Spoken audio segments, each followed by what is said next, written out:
Before starting with this video, I found some things after I wrote and recorded what I have here. And the things that I discovered, I'm not sure they appear live. I think they aren't. So just take a listen, and after that we will continue with the video.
I come here once again to tell you about the song Domino when played live, but before I start I want to say that compared to last time, I now like the song a lot more.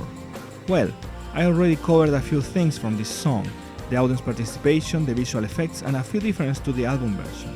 This time I will cover the different sounds Tony uses on his keyboard and more effects, as well as getting up to date with the Last Domino tool. Please take into consideration that this won't be technical at all. I don't know the names of Tony's patches. So, during the Invisible Touch tour, the patches used are mostly the same. Phil does a different inflection during Do You Know What You Have Done compared to the album version. This will continue with every live version. There are more different inflections, but this is the better and most consistent one. The hit sounds are missing in this section of this song, but the drums still do their thing.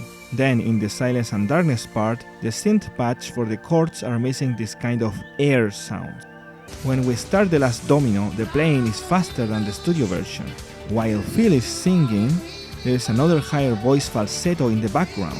This is obviously not possible to do live with just one Phil. Now for the way we walk. On In Silence and Darkness, the patches are also a bit different. Very close to the original, but noisier for me at least. The Last Domino goes back to its original speed and sounds more closer to the original than the one on the previous tour.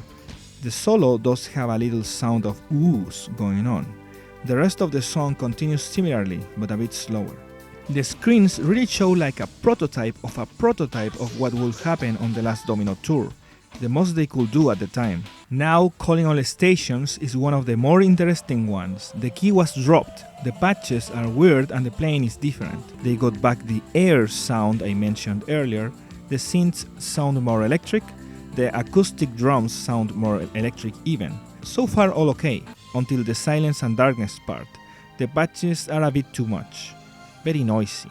Now the Last Domino. This version of Domino is the fastest. They are so crazy here.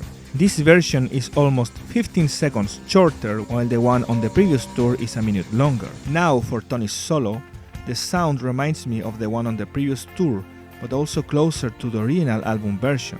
When they talk about the TV part, now instead of sounding grand, it sounds more like they are mocking the song, which was probably the original intent, judging by the lyrics. And now my favorite part. On the Next in Line part, the synths sound so warm, I love them. They remind me of the Super Nintendo sound font. Reaching more recent times. Now we are back into slow Domino territory. That's fine. They all were like 57 during this tour. The synths sound more electric and warm, but they still sound weaker. That's it if you hear the album version. Live videos sound more similar to the next tour. The Last Domino section has this very interesting sound to it. It is kind of distracting, gives this feeling of time passing, which is cool. Phil Collins appears on the portal and has a warbly effect applied to his voice, another weird decision. Tony's solo again, weak, warm electric ooze. I think that the guitar after is a lot more strong. The previously Super Nintendo sounding section now sounds more like the original thing. One thing I forgot, The terrible thing on the TV part has Tony playing Phil's melody on the keyboards with a moving sound on every tour, even if you don't hear it. Lastly, the Last Domino tour, the key was kept lower. I really enjoy the patches here. I wasn't sure at first, but I think that they are my favorites. The Last Domino features the weirdest version of the weird chord. Now it's impossible to not notice. But also, the keyboards do this very electric sound, almost like hitting a metal wire. Now the effects. This is the finalized show. The landscape is just excellent. The colors fit the HDR screens, looking impressive for today's standards. Those lights though, the effect is so impressive that Genesis was nominated for Best Live Show.